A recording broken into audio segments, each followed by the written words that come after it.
여러분 안녕. 오늘은 학교에서도 알려주지 않는 사회초년생을 위한 대출의 모든 것을 알려드릴게요. 뉴스를 보면 이렇게 청년들의 부채가 심각하다는 걸 종종 볼 수가 있는데요. 대출에 대한 제대로 된 인식을 갖지 않는다면 이렇게 버는 돈의 전부를 빚을 갚는 데 사용하게 될 수가 있습니다. 그래서 오늘 영상을 통해서 제가 대출의 종류부터 대출을 관리하는 방법까지 다 알려드릴 테니까요. 대출과 관련한 내용은 이 영상 하나로 끝내셔도 될 것 같습니다. 사회초년생분들 중에서 대출을 단순히 금융기관에서 돈을 빌려주는 서비스라고 쉽게 생각해서 돈이 필요할 때마다 아무 금융기관에서 대출을 받으면서 쉽게 생각하는 경우가 많은데요. 대출은 내가 단순히 금융기관에서 얼마를 빌렸다라는 게 아니라요. 서류나 신용등급, 금리 등 고려해야 될 것도 많고 또 나에게 맞는 대출을 선택하는 것도 중요합니다. 그리고 대출을 하게 되면 그 금액만큼 나에게 부채가 되기 때문에 수입과 지출 관리를 제대로 하지 않는다면 대출을 갚지 못해서 신용불량자가 될 수도 있어요. 따라서 우리가 단순히 돈을 벌고 돈을 모으는 것만이 자산관리가 아니라 부채를 잘 관리하는 것까지 자산관리 역량에 포함됩니다. 자, 그럼 지금부터는 대출을 할 때 고려해야 되는 8가지를 알려드릴게요. 일단 첫 번째로는 대출을 해야 되는 목적을 생각해야 합니다. 좋은 대출과 나쁜 대출이 있다는 얘기는 들어보셨죠? 흔히 좋은 대출이라고 한다면 나의 자산이나 미래 발전을 목적으로 발생하는 주택담보대출, 학자금 대출, 사업을 위한 대출 등을 예로 들을 수가 있고요. 나쁜 대출이라고 한다면 명품을 사기 위해 현금 서비스를 받는다거나 외제차 구입이나 비투를 위해서 대출을 받는 것을 의미합니다. 따라서 내가 대출을 받아야 되는 목적이 단순히 비싼 물건을 사기 위함이라면 한 번 더 생각해 보세요. 저는 사회초년생에게 이런 현금 서비스나 대출이 정말 위험한 결정적인 이유가 무언가를 얻는 과정이 너무 쉽게 되는 것이라고 생각을 합니다. 물론 내가 원하는 것을 어렵게 얻을 필요도 없지만요. 그냥 내가 필요하면 쉽게 대출받아서 사고 또 돈이 모자라면 쉽게 현금 서비스 받고 이런 과정들이 내 삶에 그렇게 도움이 되지는 않습니다. 내가 무언가를 얻기 위해서 정말 치열하게 노력도 해보고 내가 원한다고 무엇이든 다 가질 수는 없구나 라는 쓴맛도 느껴볼 때 우리는 성장할 수 있다고 생각을 하거든요.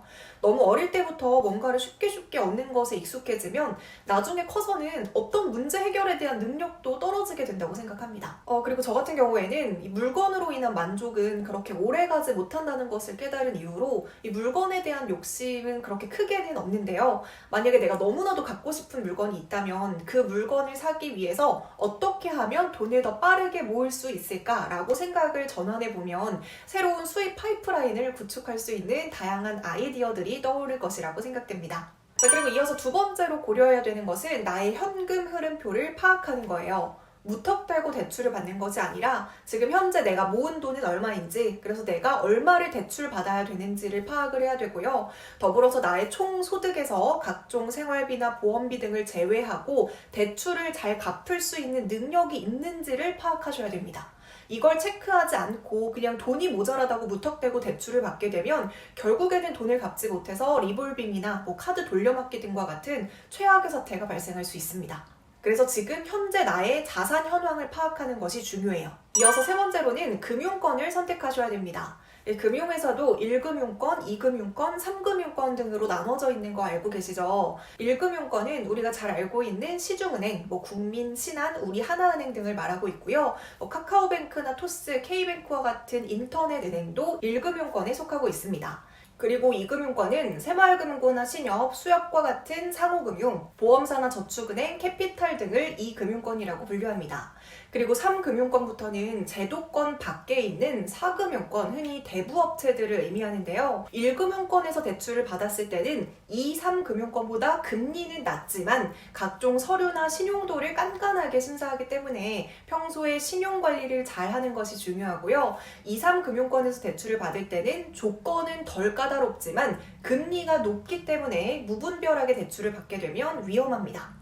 자, 이어서 네 번째로는 대출 한도를 파악해야 합니다. 앞서 금융권을 선택을 했으면 내가 얼마나 대출을 받을 수 있는지 금융회사에 물어보고 그 범위 내에서 대출을 받으시면 됩니다.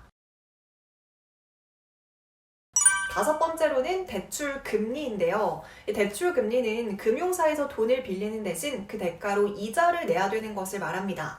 지금은 기준금리가 높아졌기 때문에 대출 금리도 이에 맞춰서 금리가 높아진 상황입니다. 이때 금리는 고정금리랑 변동금리로 나뉘는데요. 고정금리는 말 그대로 대출을 받는 기간 동안 미리 정해진 고정된 금리로 이자를 내는 것을 의미합니다. 만약에 지금처럼 금리가 상승하는 시기에는 당연히 고정금리가 유리하고요. 금리가 하락하는 시기에는 고정금리가 불리하게 되겠죠.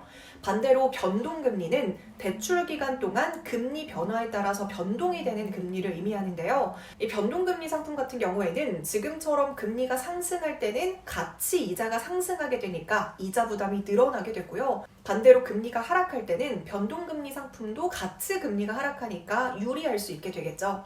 이런 금리 선택도 현재 시장 상황에 맞춰서 선택하는 것이 중요합니다. 이어서 6번째로 고려해야 되는 것은 바로 대출 기간입니다. 신용대출은 보통 5에서 10년, 주택담보대출은 최고 30년까지 대출 기간을 설정할 수가 있는데요. 내가 매달 내야 되는 돈을 줄이기 위해서 대출 기간을 길게 설정하시는 분들이 있는데요. 이 대출 기간이 길어지면 내가 매달 내야 되는 돈은 줄어들지만 그 기간만큼 이자를 더 많이 내야 되기 때문에 이 부분도 같이 고려해서 적절한 대출 기간을 설정하는 것이 중요합니다. 그리고 7번째로 고려해야 되는 것은 바로 대출금 상환 방식입니다. 대출을 받고 이제 앞서 설명드렸던 대출 금리와 대출 기간에 따라서 대출금을 상환을 해야 되는데요. 이 대출금 상환 방식은 크게 4가지로 구분됩니다.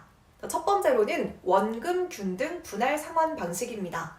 원금을 균등하게 분할해서 납부한다라는 뜻인데요. 이 원금 균등이니까 매달 동일한 금액의 원금이랑 나머지 잔액에 대한 이자를 상환하는 방식입니다. 원금은 동일하지만 내가 매달 원금을 갚아나갈수록 잔액이 줄어드니까 잔액에 대한 이자 상환은 매달 줄어들게 되겠죠. 그래서 원금 균등 상환 방식으로 대출금을 상환할 때는 매월 상환해야 되는 금액이 매달 줄어든다는 특징이 있습니다. 그리고 2번째로는 원리금 균등 분할 상환 방식인데요. 원금과 이자를 균등하게 나눠서 상환한다라는 뜻이기 때문에 매달 동일한 금액으로 월 상환금을 낸다는 특징이 있습니다. 이어서 3번째로는 거치식 상환인데요. 거치 기간 동안에는 먼저 이자만 내다가 이 거치 기간이 끝나면 그 이후에는 원리금 균등 분할 방식으로 대출금을 상환해야 됩니다. 이게 무슨 말이냐? 예를 들어서 거치를 3개월을 설정하면 3개월 동안에는 이자만 납부합니다. 이 3개월이 지난 이후부터는 원리금 균등 분할 방식으로 바뀌는 거죠. 이 거치식 상환 같은 경우에는 당장 몇 달 동안 대출금을 상환할 능력이 되지 않을 경우에 잠깐 동안만 이자만 내면서 그 부담을 줄일 수 있다는 장점이 있지만요. 이 거치 기간이 끝난 이후에는 갑자기 갚아야 되는 돈이 늘어나기 때문에 그 이후에도 목돈이 생기지 않는다면 상환에 어려움이 생길 수 있습니다. 그리고 마지막으로는 만기 일시 상환입니다. 대출 기간 동안에는 쭉 이자만 내다가 만기가 되는 시점에 원금을 한꺼번에 상환하는 방법입니다. 이 경우에는 대출 기간 동안에는 이자만 내면 되니까 부담이 적지만요. 만기가 되는 시점에 원금을 갚을 큰 돈이 없으면 부담이 될 수가 있겠죠. 여기까지가 대출금 상환 방법입니다. 이 대출금 상환 방법은 네이버에다가 대출금 상환 계산기라고 검색을 하시면 이렇게 계산기가 나오거든요. 여기에다가 직접 입력해서 계산 결과를 확인해 보셔도 될 것 같습니다. 그리고 마지막으로 8번째로 고려해야 되는 것은 바로 중도상환 수수료입니다. 우리가 대출 상품 갈아타기를 하는 경우 이 중도상환 수수료를 고려해야 되는데요. 대출을 받고 2년이 지난 이후부터는 다른 금리 조건이 더 좋거나 우대 조건이 좋은 대출로 갈아타기를 할 수가 있습니다. 그런데 금융회사 입장에서는 대출 이자를 받는 것이 금융회사의 입장에서는 수익인데 이걸 중도의 대출금을 다 상환해버리면 이익이 줄어들게 되는 거잖아요. 그래서 대출금을 중도에 상환할 경우에는 중도상환 수수료라는 것을 물게 됩니다. 따라서 갈아타기를 하려는 대출 이자랑 비교해서 중도상환 수수료가 어느 정도인지 따져보시고요. 또 대출받은 지 3년에서 5년이 지나면 수수료가 면제되거나 줄어드는 경우도 있으니까요. 이런 부분들도 꼼꼼하게 체크해 주시는 게 좋겠습니다. 네, 이렇게 대출에 대해서 모르는 사회초년생분들이 대출을 받을 때 방금 설명드린 8가지를 먼저 체크하고 대출을 받는다면 훨씬 현명하게 부채 관리를 할 수가 있겠죠.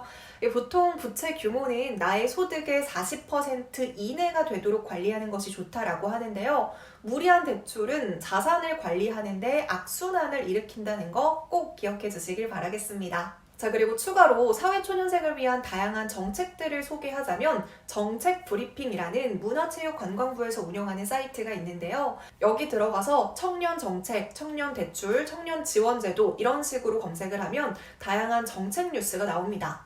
청년 월세 지원이라던가 청년 창업 대출 등등 다양한 정책이 있는데요.